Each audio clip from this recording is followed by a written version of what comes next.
बोलिए गणेश जी महाराज की जय हो। बोलो नारायण भगवान की जय हो। कार्तिक महात्म्य में 8वां अध्याय यानी 8वां अध्याय। नारद जी बोले कि हे राजन, अब मैं कार्तिक के व्रतों का संक्षेप में उद्यापन सुनाता हूं, यानी कार्तिका में उद्यापन कैसे करना चाहिए और व्रत पूरा होने के फल और विष्णु भगवान की प्रसन्नता यानी खुशी के लिए कार्तिक शुक्ला चतुर्दशी 14 को उद्यापन करें। तुलसी के ऊपर 4 द्वारों का मंडप बनाकर तोरण बंधन द्वार बांधकर फूल और चमर से सजावें। चारों द्वारों पर मिट्टी के बने पुण्यशील सुशील जय और विजय द्वारपालों का पूजन करें। तुलसी के पास 4 रंगों से सुशोभित सर्वतोभद्र चक्र बनावें। इसके ऊपर पंचरत्न और नारियल रखकर एक सुंदर कलश स्थापित करें। फिर वहां शंख चक्र गदाधारी पीतांबर से युक्त लक्ष्मी सहित यानी भगवान लक्ष्मी नारायण की स्थापना करें। वर्ती पुरुष मंडल में इंद्रादि को पूजें। द्वादशी को भगवान उठें।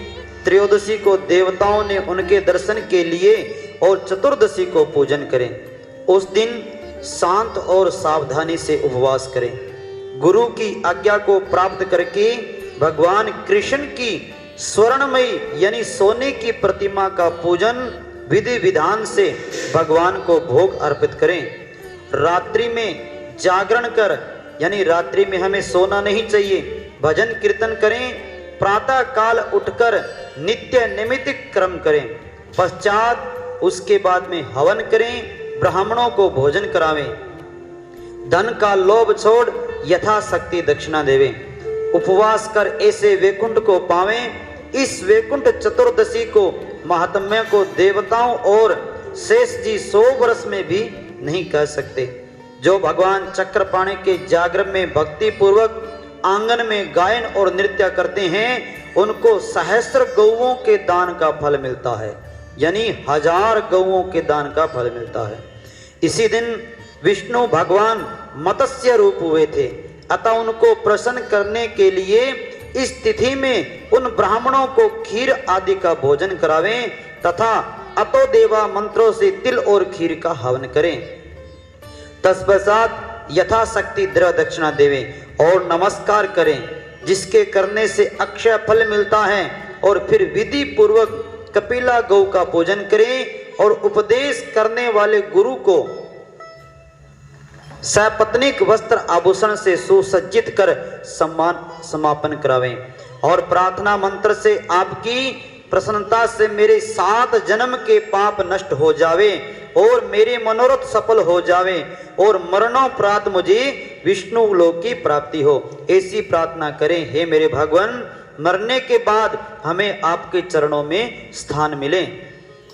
ऐसे उन ब्राह्मणों से समापन करा के और प्रसन्न कर पूजा की सामग्री गौ के समेत गुरु को निवेदन करें। फिर अपने बांधवों सहित सव्य भोजन करें। कार्तिक और माघ की यह विधि कही। ऐसे सम्यक रीति से कार्तिक का व्रत करने वाला संपूर्ण कामनाओं से युक्त विष्णु भगवान के समीप चला जाता है। बोलो नारायण भगवान की जय हो। बोलो विष्णु भगवान की जय हो। एक बुढ़िया माई थी, मिट्टी के रोजाना गणेश की पूजा करती थी। मिट्टी का गणेश बनावे तो गल जावे। एक सेठ का मकान बन रहा था, वो बोली भाई मेरे पत्थर का गणेश बना दो। मिस्त्री बोले जितने हम तेरे पत्थर का गणेश गढ़ेंगे उतने में अपनी दीवार छीन लेंगे। बुढ़िया बोली राम करे तुम्हारी दीवार टेढ़ी हो जाए। अब उनकी दीवार टेढ़ी हो गई। मिस्त्री बेचारे चिने दीवार टेढ़ी हो जाए और टेढ़ी होने के कारण दीवार को गिरानी पड़े। इस तरह करते करते सुबह से शाम हो गई। शाम को सेठ आया, उसने कहा कि आज तुमने कुछ नहीं किया। वो कहने लगी कि एक बुढ़िया माई आई थी, वो कह रही थी कि मेरा पत्थर का गणेश गढ़ दो और हमने मना कर दिया, तो उसने कहा कि राम करे तुम्हारी दीवार टेढ़ी हो जाए। सेठ ने बुढ़िया को बुलाई। सेठ ने कहा कि बुढ़िया तेरे पत्थर का गणेश नहीं हम सोने का गणेश गढ़ेंगे, लेकिन हमारी दीवारें सीधी कर दो। सेठ ने बुढ़िया को सोने का गणेश गढ़ा दिया। सेठ की दीवार सीधी हो गई। जिसे सेठ की दीवार सीधी की वैसी हम सब की करना। बोलो गणेश जी भगवान की जय हो। कुंज बिहारी की के गिरधर कृष्ण मुरारी की आरती कुंज बिहारी की के गिरधर कृष्ण मुरारी की। गले में वे जंती माला बजावे मुरली मंदिर